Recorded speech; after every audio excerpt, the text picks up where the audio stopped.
नमस्कार दर्शकों, आप देख रहे हैं दिव्य हिमाचल टीवी। मैं हूं आपके साथ नानकी कौर। स्वागत है आपका हमारे खास कार्यक्रम जाहिर है में। इस खास सेगमेंट में बात करेंगे मुख्य अंतर्राष्ट्रीय, राष्ट्रीय और राज्य की कुछ खास खबरों की। इसके अलावा समाचार पत्र की प्रमुख खबरों पर नजर डालेंगे और बताएंगे आपको आज क्या खास है संपादकीय पृष्ठ पर। अंत में एक रोचक जानकारी आपको बताएंगे, तो बने रहिए कार्यक्रम के अंत तक। चलिए शुरू करते हैं कुछ अहम अंतर्राष्ट्रीय खबरों से। ट्रेनिंग से लौट रहे अमेरिकी सेना के 2 हेलीकॉप्टर गुरुवार को अलास्का में दुर्घटनाग्रस्त हो गए हैं, जिससे 3 पायलटों की मौत हो गई।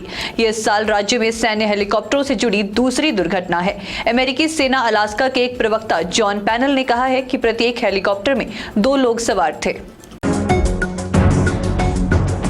इस साल एलिजाबेथ द्वितीय के निधन और शोक समारोह के तुरंत बाद से किंग चार्ल्स के राज्याभिषेक की तैयारियां शुरू हो गई। 6 मई को चार्ल्स आधिकारिक तौर पर ब्रिटेन के राजा बन जाएंगे। ये राज्याभिषेक कोई मामूली बात नहीं, बल्कि पूरी दुनिया के लिए एक बड़ा समारोह है।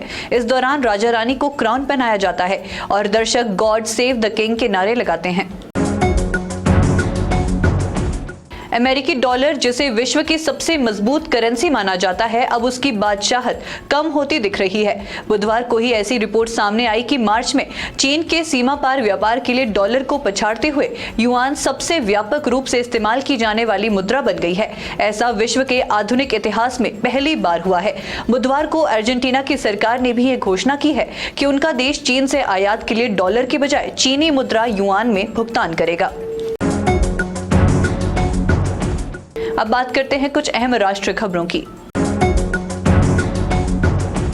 भारत के डिजिटल पेमेंट के देश ही नहीं बल्कि पूरी दुनिया में डंका बज रहा है। डिजिटल पेमेंट के मामले में भारत दुनिया में सबसे बेहतर और सबसे आगे है। साल 2022 में कुल 772 करोड़ ट्रांजैक्शन किए गए थे। इस दौरान भारत ने दुनिया के कई बड़े देशों को पछाड़ दिया है, जिसमें अमेरिका, यूके और जर्मनी जैसे देश शामिल हैं।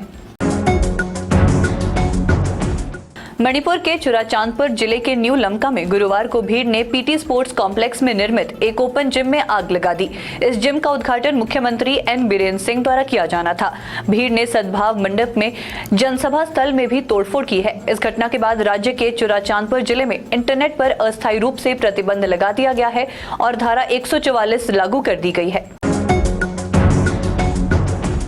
भारतीय कुश्ती महासंघ WFI के प्रमुख बृजभूषण सिंह के खिलाफ कार्रवाई की मांग को लेकर भारतीय पहलवानों की ओर से लगातार विरोध किया जा रहा है। इस बीच भाजपा सांसद ने गुरुवार को एक वीडियो जारी कर कहा कि जिस दिन वह असहाय महसूस करेंगे उस दिन वह मौत को गले लगाना चाहेंगे।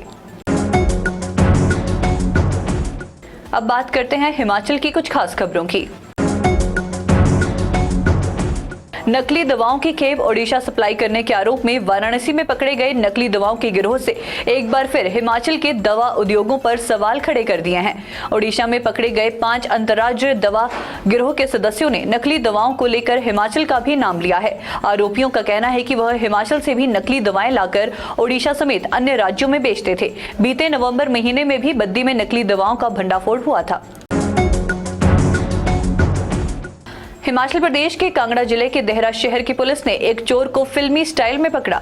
वहीं लोगों ने भी रियल लाइफ में फिल्मी सीन देखकर खूब एंजॉय किया। दरअसल पुलिस को एक चोर की कई दिनों से तलाश थी, जो गुरुवार रात को पुलिस के हत्थे लग गया। विधानसभा चुनाव में स्थायी रोजगार का वादा करके सत्ता में आई कांग्रेस सरकार अस्थायी शिक्षकों की भर्ती को लेकर बैकफुट पर आ गई है। विपक्ष के हमले, सोशल मीडिया में विरोध और प्रशिक्षित बेरोजगारी की वीरवार को सचिवालय के बाहर धरने के बाद राज्य सरकार अस्थायी शिक्षकों की भर्ती से मुकर गई है। मुख्यमंत्री सुखविंदर सिंह सुक्खू को खुद बयान जारी कर कहना पड़ा कि अस्थायी शिक्षकों को भर्ती करने के लिए सरकार की कोई योजना नहीं है। सरकार पारदर्शी ढंग से लोक सेवा आयोग के माध्यम से ही टीचरों की भर्तियां करेगी। अब बात करते हैं समाचार पत्र की प्रमुख खबरों की। हिमाचल के सरकारी कर्मचारियों को 3% महंगाई भत्ता और पेंशनरों को इतनी ही महंगाई राहत जारी करने के आदेश हो गए हैं। दिल्ली के राउज एवेन्यू कोर्ट ने सीबीआई द्वारा जांच की जा रही आबकारी नीति मामले में आप नेता और दिल्ली के पूर्व डिप्टी सीएम मनीष सिसोदिया की न्यायिक हिरासत 12 मई तक बढ़ा दी है। कांग्रेस ने गुरुवार को गृह मंत्री अमित शाह के खिलाफ बेंगलुरु में एफआईआर दर्ज करवाई है। शिकायत में अमित शाह पर भड़काऊ बयान देने, नफरत फैलाने और विपक्ष की छवि बिगाड़ने का आरोप लगाया गया है। अब आपको लिए चलते हैं संपादकीय पृष्ठ पर। राजनीतिक घोषणाओं के लबादे में शिमला नगर निगम चुनाव अपनी रूह से जो सवाल पूछ रहा है, उसमें सबसे अहम स्मार्ट सिटी परियोजना की बर्बादी है। इस लेख को आप शिमला चुनाव में स्मार्ट सिटी शीर्षक के साथ संपादकीय पृष्ठ पर पढ़ सकते हैं। इसके अलावा कुलदीप चंद अग्निहोत्री द्वारा लिखा गया लेख कांग्रेस का गहराता संकट, भूपेंद्र सिंह द्वारा लिखा गया लेख नौकरी में आने के बाद भी खेल अनिवार्य हो और छिलकों की छाबड़ी में पूरन शर्मा द्वारा लिखा गया लेख कुत्तों के पक्ष में आप संपादकीय पृष्ठ पर पढ़ सकते हैं।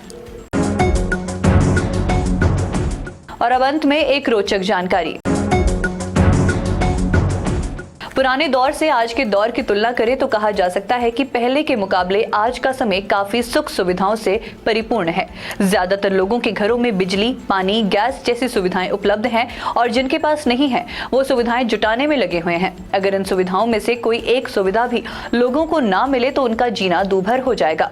लेकिन आज हम आपको एक ऐसे शख्स के बारे में बताने जा रहे हैं जो बीते 51 साल से इन सुविधाओं के बगैर अपना जीवन जी रहा है।